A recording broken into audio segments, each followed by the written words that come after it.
My name's Clint Lewing. I'm driving a 1977 MCI Crusader. And yeah, I spent the last 3 years building this sucker. 5 years ago now, I think, I was actually filming in Baja in Mexico. And I decided to rent a Dodge Caravan and cruise through in California. And I love that so much, I decided, you know, I'm gonna build my own. So I ended up picking up a 1991 Chev G20. Spent a good 2 years building that one out. And then that van, honestly, it went so good. I tend to go big or go home. I had been looking at this specific bus for a good year and a half. The guy needed to sell it more than I needed to buy this specific bus. So what started out around just shy of $30,000 ended up around 85 or 8,600 bucks. There's actually a 7,500 kilowatt quiet diesel own-in generator in here and an inverter that turns out it's like a $5,000 inverter. So I basically paid what that generator and that inverter is worth, and I got the bus for free. Not a carpenter by trade. I mean, I never even took schooling in high school. I've never even seen a YouTube tutorial on really anything that I've done. I wasn't scared to just pick up a tool and try. It was nice when you can live in a house and this is the project, but for the last year, I was living in my project while it was, you know, getting finished. So that's pretty taxing, right? Like you can never escape the work. I would get more and more ideas as I went, so I'd like build off more and more. The details in there went pretty crazy, but again, it's totally worth it. This has been coming on 3 years, this build. But yeah, now this is home.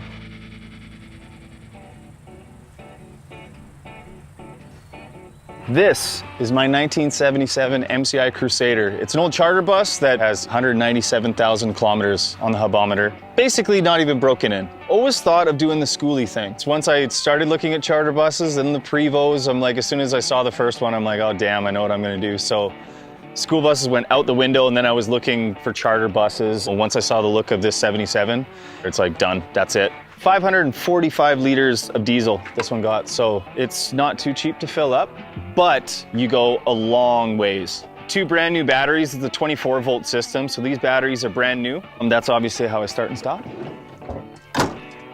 7,500 kilowatt quiet diesel generator and the inverter there as well. So generator is plumbed into the fuel tank, 545 liters, to have this one to charge my battery bank on the other side that you'll see after. Down the road, I'm actually having built basically 2 drawers. So all I'm gonna do is hit a button here, and then the drawers are gonna come out as tracks on here.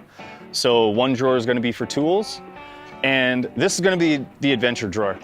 So when I hit that button, I'll have the dirt bike come out and one wheel and the jet surf and all that kind of stuff, because yeah, I like to go fast on a bunch of different things. So that'll be the tickle trunk on the back one. Biggest question that I get all the time is, do you need a class 1 or what do you need? This tag axle, you can actually just lift it up off the ground to get, you know, an easier turnaround. Since this is only a single drive axle, all you need is your Q endorsement, so your air brakes. So this is the Detroit Diesel 8V71. Runs absolutely amazing. Brand new radiators in here, doesn't run hot. You can actually stop it back here as well. Anybody who's trucking now, that's what they started with. So every truck stop I go to, right, they'll be coming in like, hey, is that an old Detroit? I'm like, yeah. So it gets a little bit of attention, that's for sure. I'll show you, well, not the power plant, but what keeps the lights on, and then you get a little bit more of an idea of the perfectionist that I am, that you're never even gonna see this, but it still looks pretty. This is the propane and the batteries here. So I have 10 13-inch deep cycle batteries, and these can be charged with the generator over there or my NOCO Genius Pro. It's a 50 amp charger, so I can be running the AC, heater, everything while that's all plugged in. I just charged these now, but before that, it was last year November, so 10 months. Okay, so long time without having to charge it. So basically, the end of the world comes, I don't need to plug into anything or whatever. And then yeah, the propane in there as well. So yeah, for cooking, heat, all that kind of stuff. One of the good pieces of advice that I'll give everyone that wants to live out on the road, you might not need something this big, but you need all your tools if something's going wrong. So I mean, yeah, everything from, you know, from engine work to flats, all that kind of stuff. I have everything with me all the time. Yeah, this is kind of a cool feature too. So people ask sometimes too where my spare tire is. And there's my spare tire. I definitely wouldn't be able to change this tire myself. It's a little too heavy for my jack to handle, but I mean, there is your spare. So that's it for the outside. And now I'm excited to show you the actual best part of the bus, which is inside. So after you.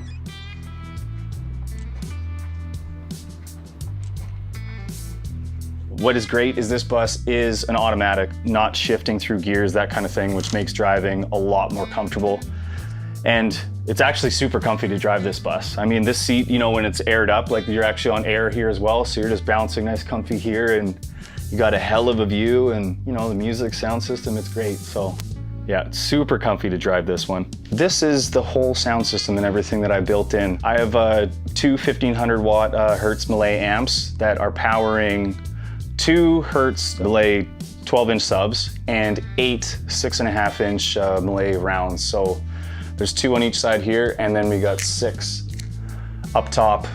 Like wise man Joey Tribbiani once said, to have a TV as if appearing from nowhere, that's the dream. Well, we got the dream. We got an 8K 55-inch TV hidden behind there, so while we're driving, it's down, but when we're parked like this, hanging out, you got your TV as well. That's run off the 110, so coming off the inverter, as well as the TV, the Xbox, everything like that, and this whole entertainment unit. I wanted to keep everything kind of natural with the wood, right? So even the upholstery that I did, it's not real, but you know, it's that fake kind of gator skin just to give it texture. Everything that's in here is like a wood grain enhancement stain, so there's 0 color to it. I always knew just the kind of colors I wanted. Instead of getting stain, I just got wood that looked the color I wanted it to be, right?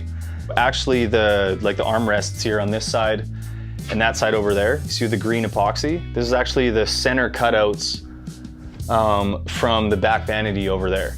So I just reused that. And actually underneath here as well, like if you just lift the cushion off, like from here to here, it's just a door you open up. So I have all spare blankets, camping stuff. It's all, you know, all storage underneath here. I actually made a Lichtenberg wood burning machine. I went to Salvation Army, spent the whole $10, got a microwave. You just get a transformer out and it's enough to burn the hell out of this wood. So burned it first, got all the charcoal out, and then yeah, went with the 2 different color blue epoxies. It's a touch that's definitely worth the effort for sure.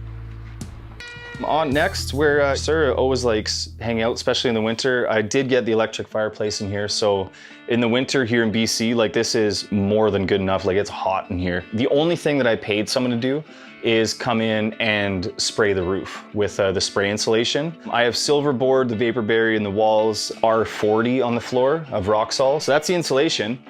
And this right here, my countertop, my tabletop, people ask, you know, how do you learn how to do epoxy? Well, you're looking at it right now.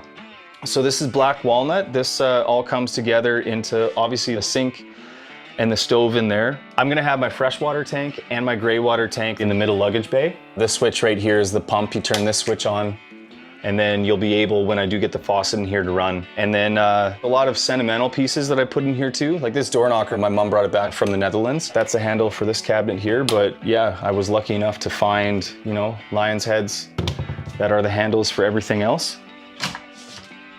Fridge is hidden in there. This is the one that used to be in the van down in California, so I've traveled with this sucker everywhere, as you can see, but now it's in the bus. The appliances that I have here, unique off-grid. This fridge, you can run off propane, 110 or 12 volts. So I have it plugged in the back, but actually up top, once I'm on the road, I'll just hit that switch and then it'll be on 12 volt. And the propane bottles you saw downstairs is what runs the stove. But the absolute favorite part, hands down, of this entire bus build is this one right here. I could have just got any normal door, but then I ended up getting 1 slab of cedar, spalted maple burls in there. The door took me about 3 weeks to make, so it's worth it in the end, but yeah, it takes a long time, that's for sure. And now step into, yeah, the master bedroom. Right now it's a couch, you know, what I'm driving around. But actually, when I get these Osage beams and I pull these all the way out, this is a queen bed, and I made it big enough so if I ever want to put a king mattress on here, I can.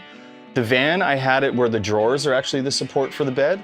But here, I didn't want to have the bed out and then have to constantly put it in and out to get to the clothes that are in here. So this way, you know, the drawers were independent of the supports for the bed. All this cedar, I actually had to get the back end soaked in water for a couple days. And then, you know, and then bent so I didn't have to cut everything. And then besides that, you know, this is kind of dark. So every board I went with the tiger torch. And, you know, burnt with the tiger torch with that, then did that because I wanted that darker. This olive, I mean, this has got to be one of my favorite pieces of wood to work with. It just turned out absolutely gorgeous, just with the black and light. This tree was actually in a forest fire, so an ember, you know, hit the branch. and then burned in. So these are all like little fireballs. There's gonna be a mirror up in here, but I do have, again, an indirect light in behind there that can be any color you want. But right here, I'm actually doing like, to keep it pretty modern, like a petrified wood sink. It's gonna come up off here. And then of course the faucet and the drain system is gonna be running in along this side, and the shower is actually gonna be this whole corner here and how it's cut out. So this is gonna be the shower. This is the bathroom. This is olive, all done with epoxy. Even the toilet seat's done with epoxy, and I burned that with a tiger torch. The plumbing for this is what came with the bus. So the black water system, super sanitary, super great. And yeah, like I said, it looks nice. So when you're sitting or doing whatever in there, it's super comfortable. I have a ranch back in Alberta. The old milk barn that was there, I actually took these cedar beams out of there. So filled all this in with, you know, that blue epoxy. And now this is the ladder that goes up top. I got a buddy of mine to weld up brackets every 2.5 feet directly into that steel frame. In these brackets, there's these 1-inch pockets. So actually all on this side and that side, I have railings that, you know, you just drop right in there. When the railings are up, you have the whole table. Barbecue is gonna be here as well. Basically, your penthouse of the bus is really what it is. Money can't buy the feeling that you have living in something that you built yourself. 100%. Yes, you can live a certain lifestyle, but I mean, the appreciation that I have when you put all that time and effort and work, and when I have people in here and I see them thoroughly enjoying themselves, it's like, there is the payoff, you know? That's always what I wanted from this bus. So yeah, it's definitely the appreciation that once you actually sit down, take a breath after years of work, yeah, you can't buy that. What this costed was the time. It was the staying up till 2 in the morning, 3 in the morning, day in, day out. That's what it costs. What it also costs is approaching these companies, you know, knowing your worth, trying to work something out. That's how you get this done. So I just wouldn't want people to get in the idea where it's like, okay, if I have $10,000 or $20,000, I can build this. It's like, no, no, no, no. Paying for it is easy. The hardest thing is buying the van or buying the bus, like pulling the pin and doing it, right? And if you see it's for you, I mean, let's face it, it's so popular now. Say if you don't like it, you can sell the van for what you bought it for, you know what I mean? Buy the van, get a camp stove, throw a mattress in it, you're doing van life. It's really that simple, you know, the features and all the amazing stuff and living, it's the lifestyle, so, you know, and the freedom that comes. I definitely wouldn't be who I am and personality-wise without this, you know? I think that's another reason why I'm kind of happy to, you know, do this and share, because I mean, so many people message me and like they live vicariously through me or they like that or that kind of thing. But I try and show people, I'm like, if you want to, that's fine, but you don't have to, you know? Just, you know, pick up a van and go. It's a big, beautiful world out there, and it's pretty incredible when you get to see it this way, you know?